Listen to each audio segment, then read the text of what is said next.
السلام علیکم ورحمۃ اللہ وبرکاتہ۔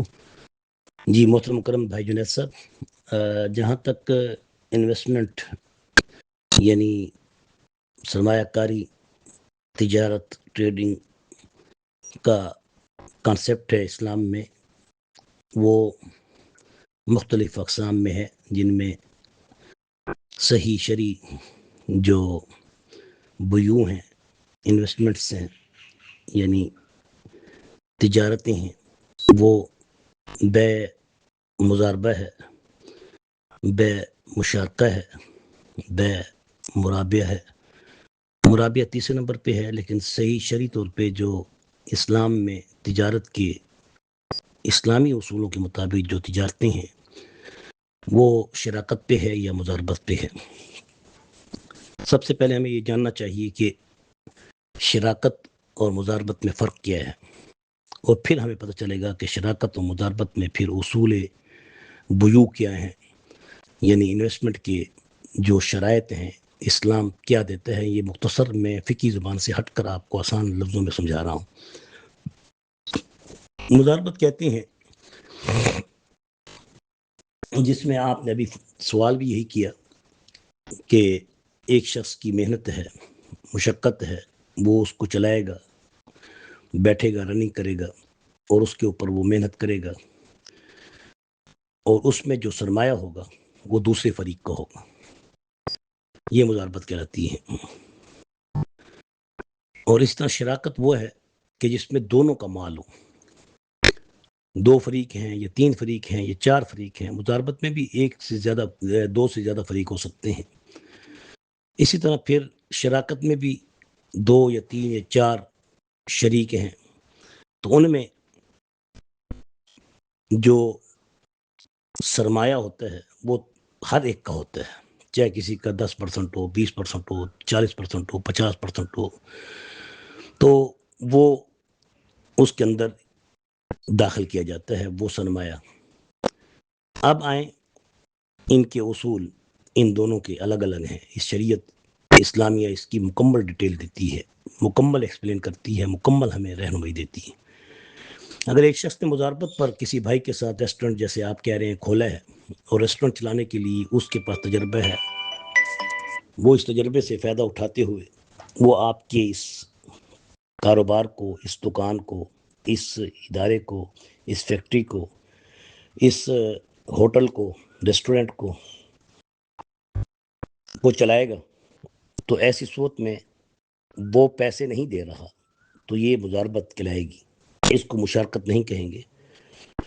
کیونکہ اس میں اس کا مال نہیں، لیکن اس کی محنت ہے،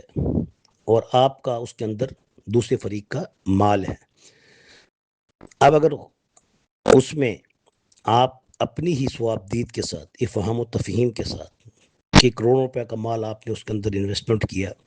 لیکن آپ پھر بھی اس کو 50-50% پر، نہ کہ فکسیشن پر، 50-50، آدھو آدھ، نصف نصف منافع میں آپ پرسنٹیج پر آپ اس کو شریک کرنا چاہتے ہیں تو کر سکتے ہیں۔ بلکہ اگر 50% سے زیادہ بھی دینا چاہیں، 70% بھی دینا چاہتے ہیں، اور آپ 30% لینا چاہتے ہیں بھی کر سکتے ہیں۔ لیکن یاد رکھیں کہ اس صورت میں پھر نقصان کی صورت کیا ہوگی۔ نفع میں تو آپ جتنا بھی افہام و تفہیم سے اپنے پارٹنر کو، اپنے مضارب کو آپ شریک کر سکتے ہیں، اور اس شرکت میں اگر خدا نخواستہ اس مضاربہ کے اندر اگر خدا نخواستہ نقصان ہو جائے، تو پھر نقصان جو رب المال ہے، جو صاحب مال ہے، جس نے انویسٹمنٹ کے لیے پیسہ دیا ہے، تو اس کا نقصان اس انویسٹمنٹ میں اسی کا ہی کاؤنٹ کیا جائے گا، وہ سارا نقصان اسی کا ہی ہوگا۔ اور جو مضارب ثانی ہے، دوسرا ہے جو پارٹنر، جس کی صرف محنت ہے، تو اس کا نقصان اس کی محنت کے جانے کا ہوگا۔ پہلے میں نے یہ بتا دیا کہ پرسنٹیج مقرر کی جائے گی نفع میں، نہ کہ فکسیشن۔ فکسڈ منافع کسی کو بھی آپ نہیں دے سکتے، نہ آپ لے سکتے ہیں، نہ آپ کا پارٹنر لے سکتا ہے۔ مثلا کہ کوئی شخص یہ کہے کہ چلو بھائی، آپ مضاربے میں میرے کام کر رہے ہیں، میں آپ کو اس منافع میں آپ کو میں منتھلی 60,000 روپیہ دوں گا، باقی منافع میرا ہوگا، یہ سود ہے۔ اور اگر آپ نے اس کو کہا نہیں، اس میں جو بھی منافع ہوگا اس میں 50-50 آدھو آدھ ہم آپس میں تقسیم کریں گے، خرچے مرچے نکال کر جو کچھ بھی ہوگا، جو نفع ہوگا اس نفع میں ہم آدھو آدھ شریک ہوں گے، چاہے وہ نفع 50,000 آئے، 1 لاکھ آئے، 5 لاکھ آئے، جتنا بھی آئے گا اس حساب سے ہم آدھو آدھ کریں گے، یہ جائز ہے۔ اب رہا یہ کہ اگر خدا نخواستہ نقصان ہو جاتا ہے تو نقصان کی صورت میں دیکھا جائے گا۔ نقصان میں یہ نہیں کہ اب جو صاحب مال ہے جس نے انویسٹمنٹ کی ہے لاکھوں روپے اور اب نقصان آ گیا ہے تو سارا نقصان تو بے شک وہ پارٹنر جس نے پیسہ انویسٹ کیا ہے اسی کا ہوگا، لیکن جب تک مزید کاروبار چلے گا اور اس نقصان کو جب تک آنے والے منافع میں برابر نہیں کر دیا جائے گا اس وقت تک مزید آنے والے فائدے میں جو فائدہ ہے، جب تک کہ مضارب اول جو پارٹنر اول ہے جیسا کہ آپ ہیں جس نے پیسہ انویسٹمنٹ کیا ہے اور وہ اس میں آپ کا 10 لاکھ نقصان ہو گیا، تو اب جب تک وہ نقصان کور نہیں کرو گے اس وقت تک وہ دوسرا فریق منافع نہیں لے سکتا۔ ہاں اگر آپ کاروبار ہی وائنڈ اپ کرنا چاہتی ہیں کہ بس یار نقصان ہو گیا ہے، جو نقصان تھا میرا ہو گیا اور آپ کا بھی ہو گیا، آپ کی محنت گئی، میرا نقصان گیا، میرے مال کا نقصان گیا، تو فلہذا آج کے بعد کاروبار ٹھپ، تو یہ الگ بات ہے، یہ ایک فیصلہ ختم کرنے کی مترادف ہے۔ لیکن اگر اس کاروبار کو مزید آپ کنٹینیو رکھیں گے، چلائیں گے اس کاروبار کو، تو سب سے پہلے جس کا نقصان مال کا ہوا ہے وہ نقصان مال کا آنے والے دوسرے یعنی انویسٹمنٹ میں وہ نقصان پورا کیا جائے گا، پھر اس کے بعد جو منافع آئے گا پھر 50-50 ہے یا 30% ہے یا 70% ہے تو وہ اس کو اس کے مطابق تقسیم اور ڈیوائڈ کیا جائے گا۔ یہ تو ہو گیا مضاربہ۔ مشارکہ میں جو جس کا جتنا مال ہے، دونوں فریقوں کا، تینوں فریقوں کا، چاروں فریقوں کا، کسی کا 40 لاکھ ہے، کسی کا 50 ہے، کسی کا 60 ہے، کوئی 20% ہے، کوئی 30% ہے، کوئی 70% ہے، تو جب نقصان بھی آئے گا تو اسی ہی انویسٹمنٹ کے مال کے مطابق ان کا نقصان کور کیا جائے گا۔ یہ تو مختصر مسئلہ میں نے آپ کو بیان کر دیا ہے، اور پھر اس کے بعد آگے جو کاروبار ہوگا وہ ویسے چلتا رہے گا جیسے چل رہا تھا۔ لیکن شراکت میں پھر بعض مرتبہ شراکت کی بھی کئی اقسام ہیں، جیسے فقہاء نے ان کو لکھا ہے، تو وہ ایک الگ ایک ٹاپک بن جاتا ہے جس میں وہ ایک سوالات پیدا ہوتے ہیں۔ جس وقت کوئی اس طرح کا سوال ہم سے کرتا ہے تو پھر اس کا جواب بھی ان کے مطابق ہم دیتے ہیں کہ بعد مطلب شرکت کرنے والا بھی ساتھ ساتھ محنت کرتا ہے وغیرہ وغیرہ، تو اس کی محنت کی اجرت یا اس کی ٹھیکے کی اجرت یا اس کی مزدوری کی اجرت وہ مقرر کر دی جاتی ہے، تو وہ بھی ایک حد تک کسی حد تک وہ بھی جائز ہے۔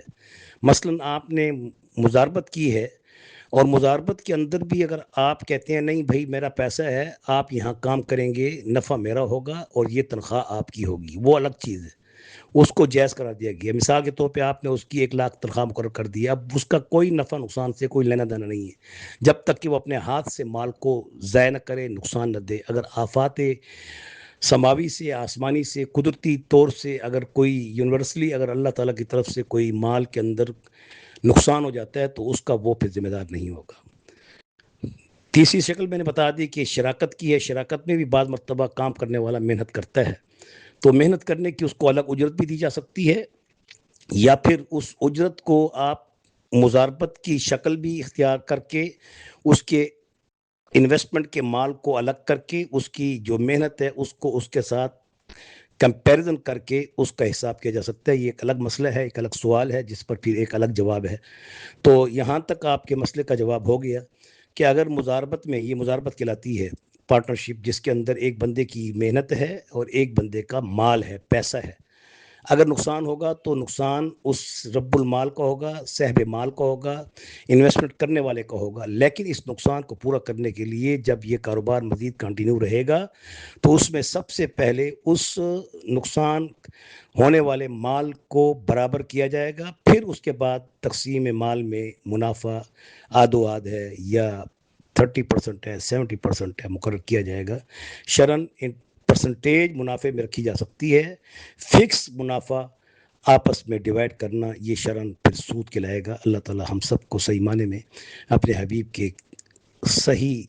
اصولوں کے مطابق اللہ تعالی ہم سب کو اپنی تجارتیں پاک کر کے، سود سے پاک، ہر قسم کی غیر شرعی قباحت سے پاک کر کے ہم سب کو اپنی تجارتوں میں نفع بخش کرے۔ آمین ثم آمین۔ آپ کا بھائی مفتی ڈاکٹر امداد اللہ محمود فرید، رئیس دارالفتہ جامعہ مدارالعلوم عالی بازار لاہور کینٹ۔